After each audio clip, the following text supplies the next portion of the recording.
क्यों काशी के इस घाट पर मनाया जाता है मौत का जश्न? आखिर कौन सा है वो घाट जहां गिरा था माता सती के कान का कुंडल? क्या सच में माता पार्वती ने दिया था ऐसा श्राप जिसकी वजह से 24 घंटे जलती रहती हैं? यहाँ चिताएं अंतिम संस्कार के लिए क्यों सबसे पवित्र घाट मणिकर्णिका को ही माना जाता है? आइए जानते हैं काशी के मणिकर्णिका घाट से जुड़े अद्भुत रहस्य। दोस्तों, बनारस, काशी या फिर वाराणसी, लोग इसे अपने अनुसार कहकर पुकारते हैं। काशी की संस्कृति से पूरी दुनिया वाकिफ है और इस नगरी को मोक्ष की नगरी के नाम से भी जाना जाता है।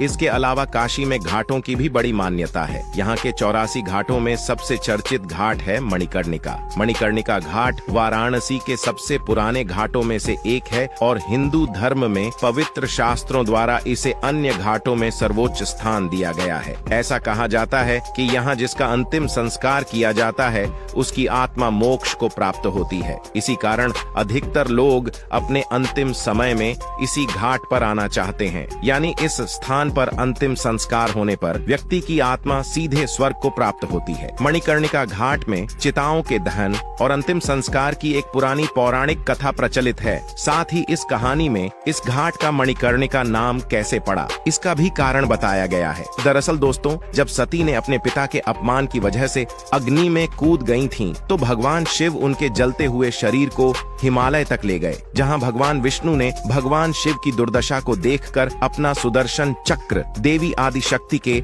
जलते हुए शरीर पर फेंका, जिससे उनके शरीर के 51 टुकड़े हो गए। जहां जहां उनके शरीर के टुकड़े पृथ्वी पर गिरे, वहां वहां शक्तिपीठ घोषित किया गया। उसी समय मणिकर्णिका घाट पर माता सती की कान की बालियां गिरीं और इसलिए इसे एक शक्तिपीठ के रूप में स्थापित किया गया और इसका नाम मणिकर्णिका रखा गया, क्योंकि संस्कृत में मणिकर्ण का अर्थ कान की बाली है। इसके अलावा हिंदुओं के लिए इस घाट को अंतिम संस्कार के लिए सबसे पवित्र माना जाता है, क्योंकि मणिकर्णिका घाट को भगवान शिव ने अनंत शांति का वरदान दिया था। इस घाट की सबसे अहम बात ये है कि यहाँ चिता की आग कभी शांत नहीं होती है, यानी यहाँ हर समय किसी न किसी का शवदाह हो रहा होता है। यहाँ की चिताओं की राख कभी ठंडी नहीं होती। हर रोज यहाँ 200 से 300 लोगों के शव का अंतिम संस्कार किया जाता है। एक कथा के अनुसार यहाँ पर भगवान विष्णु ने हजारों वर्ष तक इसी घाट पर भगवान शिव की आराधना की थी। विष्णु जी ने शिव जी से वरदान मांगा कि सृष्टि के विनाश के समय भी